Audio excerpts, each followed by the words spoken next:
Olá, tudo bem com você? Estamos dando início à nossa nona aula sobre o livro de Atos dos Apóstolos. Eu convido você a abrir sua Bíblia em Atos capítulo 16, a nossa nona aula. Na aula passada, estávamos estudando um pouco da segunda viagem missionária do apóstolo Paulo.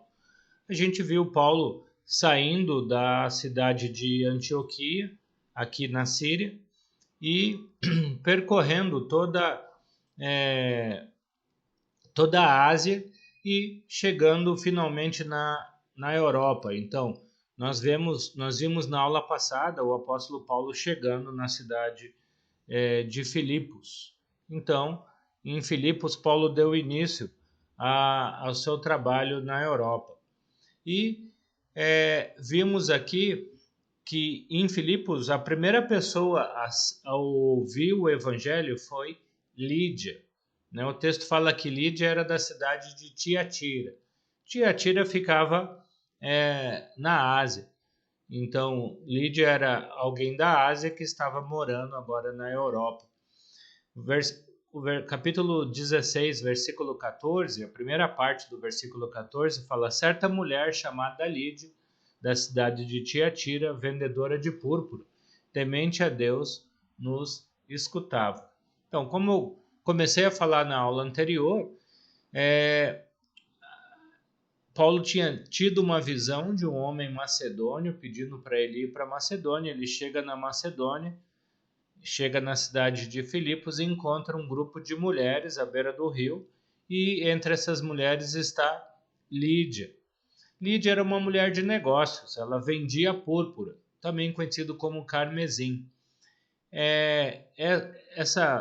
Esse tecido era muito caro, era tirado uma tinta, né, dos moluscos, né, em alguns animais marinhos, e era feito o tingimento desse tecido com essa púrpura, e isso tornava o tecido um material muito caro. Então, Lídia, né, era uma mulher de posses, e a Bíblia vai falar que depois da sua conversão, várias vezes ela ajudou o ministério de Paulo, a obra de Deus, financeiramente. Queria chamar a sua atenção para o versículo 14. Ele fala: o Senhor lhe abriu o coração para entender as coisas que Paulo dizia. Né? Então, alguém poderia falar: então, por que o Senhor abriu o coração de Lídia e não abriu o coração de outras pessoas para se converterem também? Eu não acredito que o texto está dizendo nesse sentido, que Deus pode abrir o coração de umas pessoas para ouvirem o evangelho e não abrir o coração de outros. O texto está falando que sempre que alguém ouviu a pregação do evangelho e se converteu, é pela misericórdia de Deus. É porque Deus permitiu que aquela pessoa entendesse a pregação e se convertesse, né? O texto fala que Lídia já era uma mulher temente a Deus, tanto que ela estava com outras mulheres à beira do rio, orando a Deus. Então, ela já estava buscando a fazer a vontade de Deus. E por causa disso, Lucas deixa claro que Deus sabia disso e providenciou que o apóstolo Paulo, junto com o próprio Lucas e Silas e Timóteo, fossem até a cidade de Filipos, pregassem o evangelho e Lídia fosse convertida. Tanto o mesmo que aconteceu com Cornélio, quando Deus levou a pregação através de Pedro até Cornélio, foi obra de Deus para que Cornélio, também como Lídia, um temente a Deus, pudesse ser batizado e fazer parte da igreja de Deus. Então, mas a calmaria não durou muito tempo na cidade de Filipos. O versículo 16 a 18 diz que uma mulher que tinha um espírito maligno, né, um espírito adivinhador, começou a andar pelas ruas dizendo: esses homens são servos do Deus Altíssimo, e esses homens anunciam o caminho da salvação. E o texto fala que Paulo se indignou com essas palavras, com essa mulher, e expulsou o espírito da mulher. Lógico, a pergunta é, por quê? Por que que Paulo tomou a atitude de expulsar esse espírito maligno da mulher, se a mulher estava promovendo a pregação do evangelho, estava fazendo, vamos dizer assim, propaganda de Paulo, de Silas, como pregadores do evangelho? Por que você acha que, diante de um excelente outdoor, né, que era essa mulher falando publicamente nas praças, nas ruas, que Paulo era servo de Deus, que estava anunciando a salvação, Paulo foi lá e expulsou o espírito adivinhador, o espírito daquela mulher? Então, Paulo não queria uma falsa promoção do evangelho, né? Paulo sabia que o que aquela mulher estava falando não era pelo o Espírito Santo, mas pelo um espírito diabólico.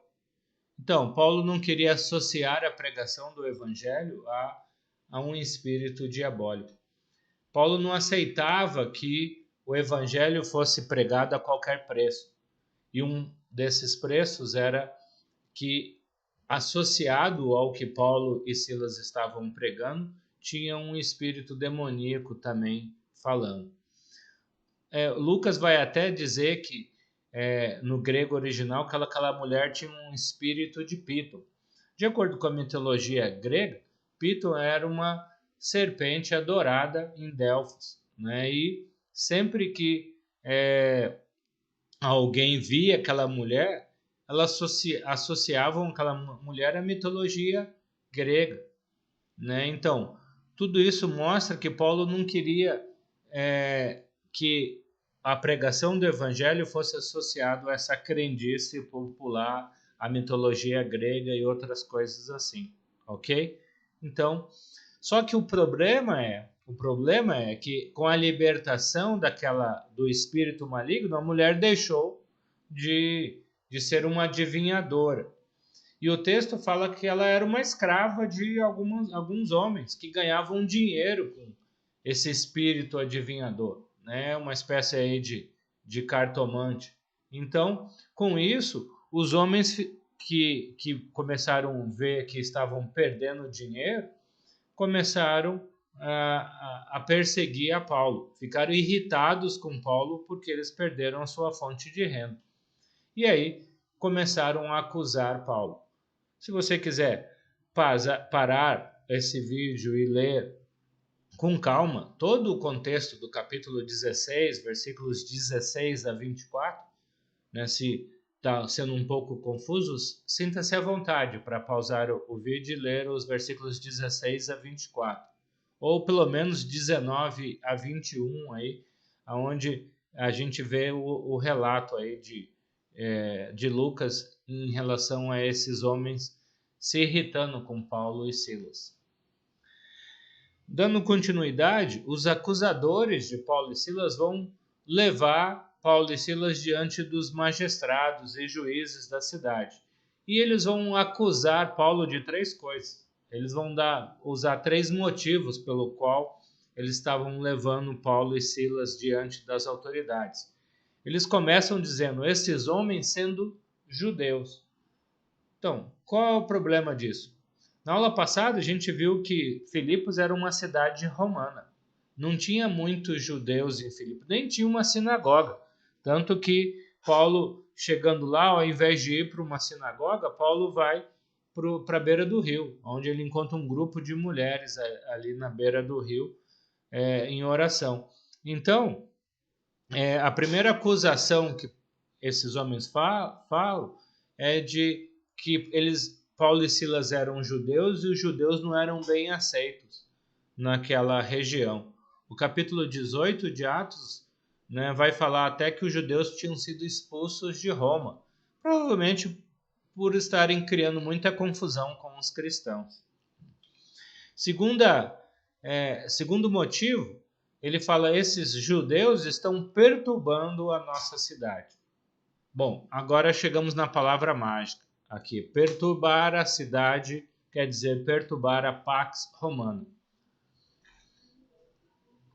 Você deve lembrar que na aula passada eu disse que uma coisa que uma colônia romana tinha que preservar era a ordem pública. Uma coisa que uma colônia romana precisava preservar era a paz. Se essas autoridades da cidade de Filipos fossem acusadas pelos romanos de estarem perturbando a ordem pública, eles teriam um problema. Então, isso fez com que então as autoridades prendessem Paulo e Silas com certeza, para cessar a perturbação da paz na cidade, para não provocar a Pax Romana, a paz romana, né? Lembrando que a palavra pax em latim quer dizer paz. E finalmente eles falam no versículo 21, esses homens que são judeus, que estão perturbando a paz romana, estão propagando costumes que não podemos receber, nem praticar porque somos romanos. Mais uma vez, esse nacionalismo, né, de dizer que as atividades religiosas que esses homens estão nos oferecendo, aí o cristianismo, pregar esse Cristo, não é uma religião lícita por Roma, não é considerada algo que Roma aprova. Então, uma coisa que os cristãos também são acusados de estarem seguindo a um rei chamado Jesus e não ao imperador César. Então, duas coisas que geralmente vão fazer muito estrago contra a igreja. Primeiro, a igreja será acusada de perturbar a paz. Segundo, a igreja será acusada de seguir a um rei que não é o imperador, que não é um César, mas sim Jesus. Então, esses homens não foram verdadeiros, porque o verdadeiro motivo que eles estavam irritados com Paulo e Silas foi o fato de eles terem expulsado o espírito maligno daquela mulher e os lucros daqueles homens terem ido para o espaço, né? Mas essas acusações foram suficientes para a população se agitar e Paulo e Silas serem açoitados e colocados na prisão.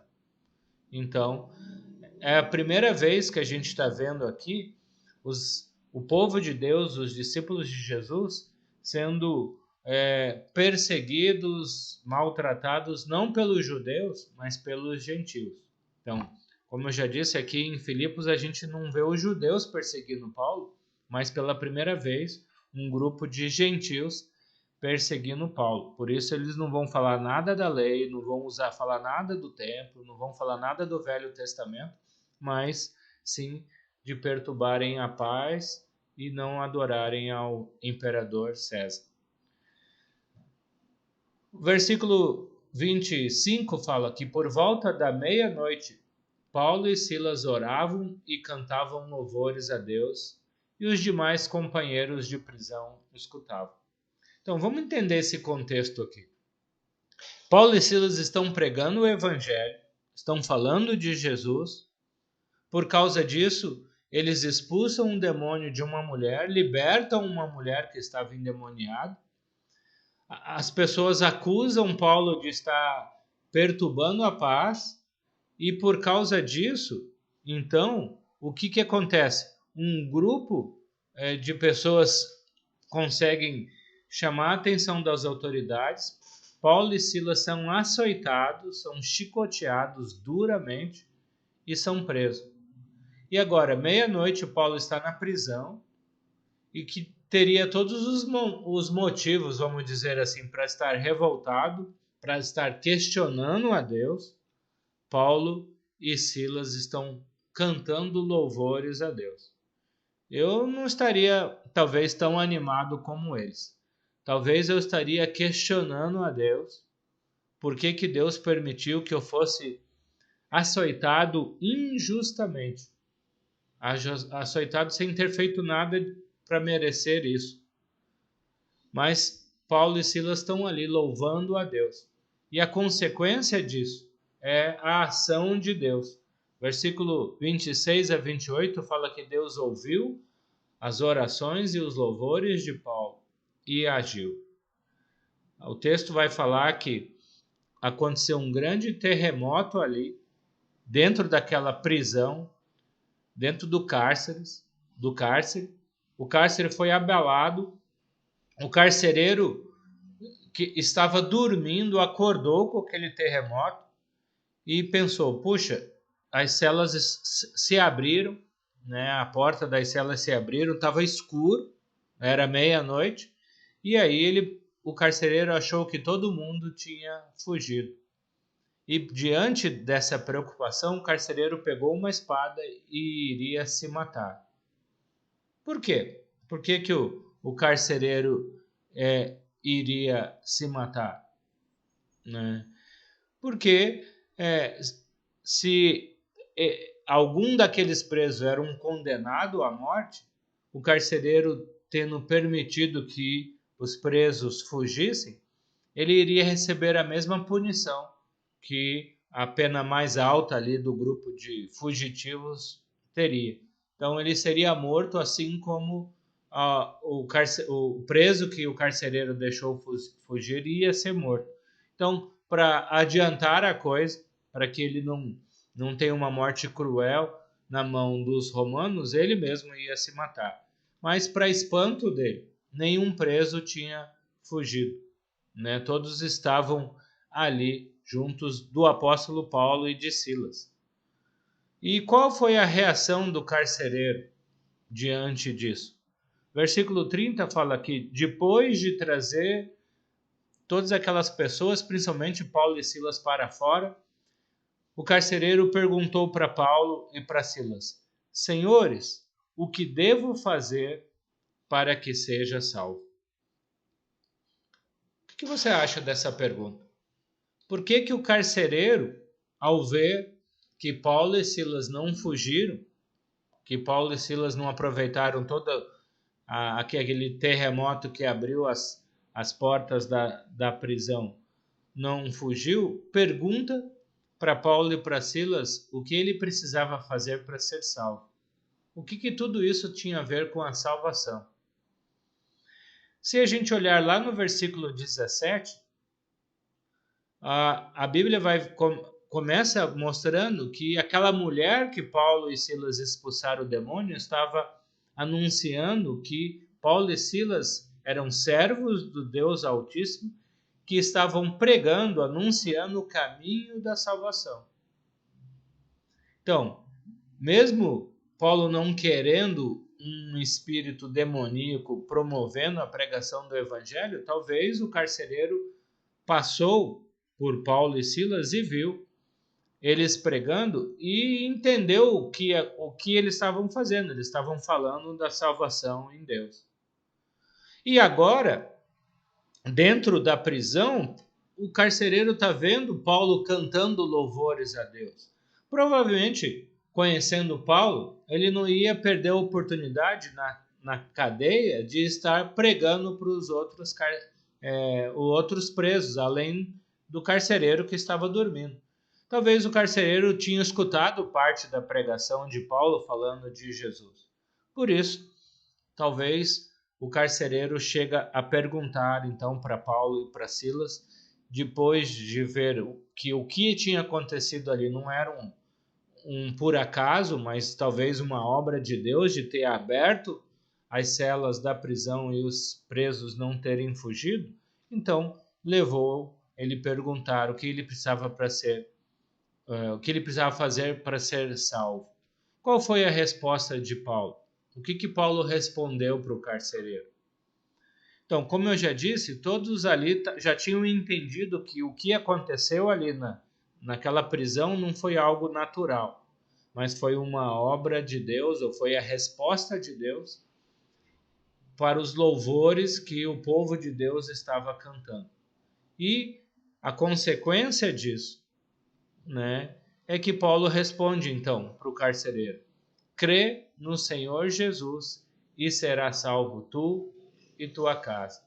Então, a primeira coisa que Paulo mostra, a primeira primeiro passo que Paulo relata que o carcereiro precisava fazer é o quê? Crer em Jesus.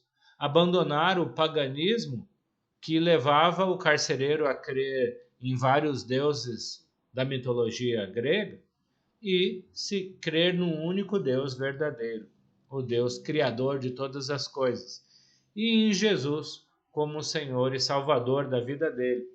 E isso levaria o carcereiro a ser salvo. O versículo 32 fala que, na sequência, Paulo e Silas pregaram a palavra de Deus a todos os de sua casa. Então, o carcereiro tirou Paulo e Silas da prisão e levou Paulo e Silas para a casa dele. E lá, na casa do carcereiro, Paulo e Silas pregam não só para o carcereiro, mas para toda a família do carcereiro, pregam o evangelho, e a consequência é que o versículo 34 fala: a seguir ele, o carcereiro, foi batizado e todos os seus. Então, não só o carcereiro recebeu o batismo, mas todos os que estavam na casa, que tinham condições, idade para serem batizados, conhecimento do que era ser batizado, foram batizados e receberam perdão de pecados. Então, podemos dizer que o carcereiro, né, foi salvo ali não só de ter se matado fisicamente, mas também de ter morrido espiritualmente. Paulo salvou 2 vezes o carcereiro naquela noite, de ele suicidar e de ele ir para o inferno. Versículo 34 fala: então, levando-os para sua própria casa, impôs-lhes as mesas e com todos os seus manifestava grande alegria por terem crido em Deus. Então, a consequência desse batismo é que agora a família toda do carcereiro são cristãos. Versículos 35 a 37 vai falar que no dia seguinte os líderes da cidade, os magistrados, mandaram soltar Paulo e Silas, porque eles entenderam que Paulo e Silas não tinham feito nada de errado. O problema é que se Paulo e Silas não tinham feito nada de errado, por que eles prenderam e açoitaram Paulo? Né? Como se eles fossem ladrões. Com certeza foi para acalmar o ânimo da população e principalmente daqueles homens que deviam ser pessoas influentes na cidade que estavam querendo alguma punição pelo fato de Paulo e Silas prejudicar o lucro deles. Só que qual é a reação que Paulo e Silas têm diante dessa situação?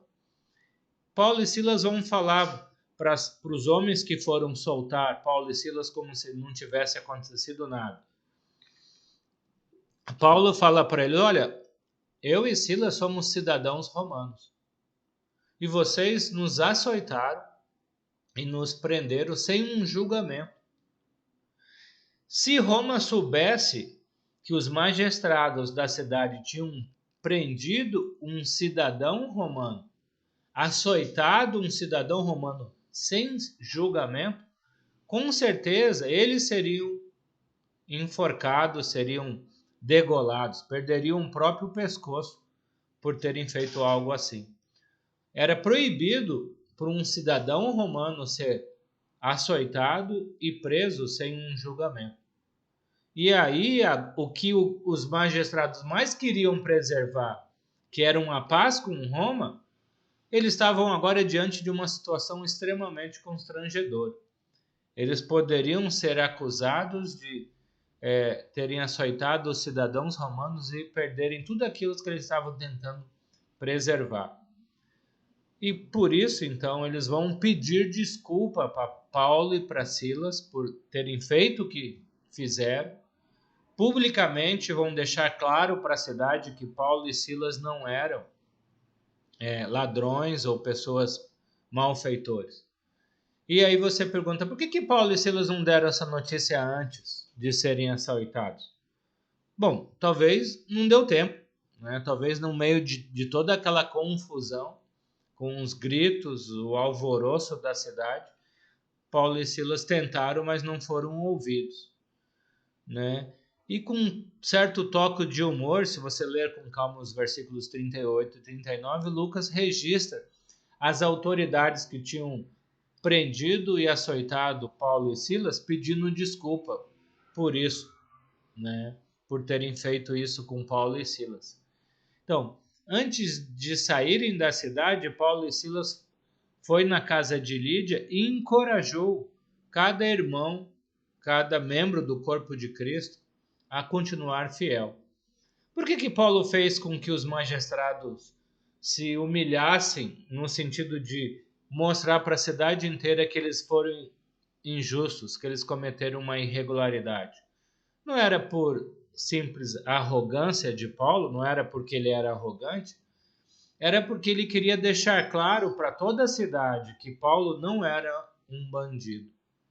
Porque se Paulo está preso e sai na surdina, sem que nada fosse esclarecido, os irmãos na igreja teriam muitas dificuldades de continuar pregando o evangelho, porque as pessoas iriam falar: eu sei, vocês estão ensinando o ensinamento daquele bandido, que foi preso porque era assassino, porque era malfeitor, e aí, lógico, teriam inventado aí, né, motivos exorbitantes para convencer as pessoas que Paulo e Silas eram bandidos.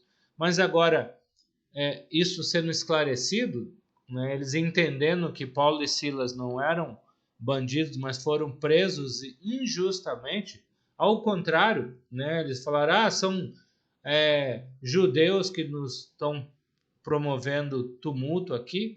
Eles não só eram judeus, mas também eram cidadãos romanos. Com isso, trouxe paz e calma para a igreja, né? Para que eles pudessem continuar pregando o evangelho na cidade de Filipos. Ok? Então, o capítulo 16 termina contando toda essa situação, como foi o trabalho de Paulo e Silas na cidade de Filipos. Agora, o capítulo 17, né, a gente continua a segunda viagem missionária do apóstolo Paulo, mas o capítulo 17 vai mostrar Paulo passando pela cidade de Tessalônica. Então, saindo de Filipos, Paulo e Silas foram para a cidade de Tessalônica. Parece que Paulo deixou Timóteo e Lucas, que estão acompanhando Paulo nessa viagem, além de Silas, na cidade de Filipos, para continuar apoiando os irmãos lá da igreja em Filipos, porque Lucas para de falar agora na primeira pessoa do plural: nós fizemos isso, nós fizemos aquilo, e começa a falar do trabalho de Paulo e de Silas na cidade de Tessalônica. A cidade de Tessalônica ficava mais ou menos em 160 quilômetros de Filipos. Era, como eu já disse, a capital da Macedônia. E agora, por ser uma capital, por ser uma cidade, vamos dizer, que acolhia visitantes com mais facilidade do que Filipos, que era uma colônia romana, Tessalônica, então, tinha uma sinagoga judaica, né? Atualmente, a cidade de Tessalônica ainda existe, com o nome de Salônica, ali naquela região da Macedônia ali. Como de costume, versículos 1 a 3, se você mais uma vez quiser pausar esse vídeo e ler com calma os versículos, capítulo 17, versículos de 1 a 9, faça isso. Versículos de 1 a 3 mostra Paulo se dirigindo para uma sinagoga judaica e pregando o evangelho para os judeus naquela sinagoga. Paulo vai conseguir por 3 sábados seguidos ir para a sinagoga e pregar o evangelho para os judeus. Então, agora podemos ver que, apesar de ter muitos gentios na cidade, também tinha judeus. Então, a igreja em Tessalônica vai ser composta por judeus e gentios. Lógico, sendo a maioria de gentios. Mais tarde, escrevendo para os Tessalonicenses, em 1 Tessalonicenses, capítulo 1, versículo 9, Paulo vai falar: pois eles mesmos relatam que de maneira vocês nos receberam, como se voltaram para Deus deixando os ídolos, a fim de servir ao Deus verdadeiro e vivo, ou vivo e verdadeiro. Então, Paulo não pregou só para os judeus na cidade de Tessalônica, mas também pregou para os gentios. E esses gentios abandonaram a idolatria, abandonaram a mitologia grega, os deuses gregos, e se converteram ao Deus verdadeiro. E nós podemos ver no livro de Atos, capítulo 20, versículo 4, e mais tarde no capítulo 27, versículo 2, que Paulo cita dois companheiros de viagem que ele teve, que eram da cidade de Tessalônica, Aristarco e Fecundo.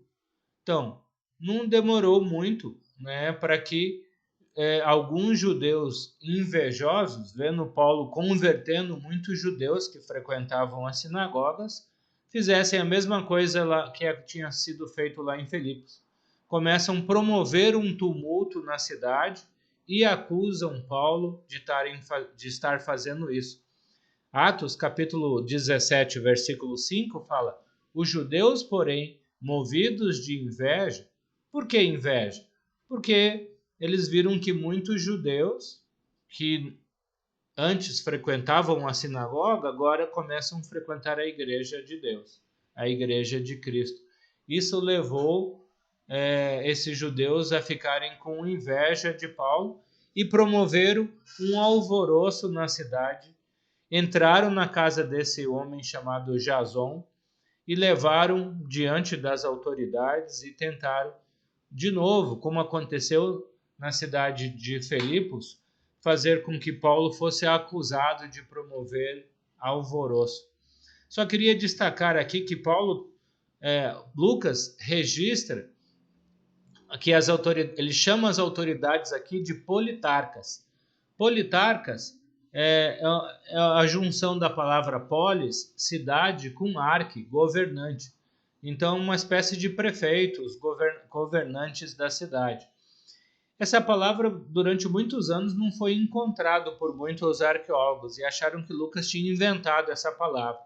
Só que em 1835, eles encontraram uma pedra bem grande, onde estava escrito, que a cidade era governada por politarcas. Hoje, esse bloco de pedra encontra-se no Museu Britânico, em Londres, E você, quando for visitar a cidade de Londres, sinta-se à vontade para, no Museu de Londres, visitar esse local onde você vai ver esse achado arqueológico, mostrando que a palavra que Lucas usou era exatamente a palavra que os tessalônicos usavam para os seus governantes.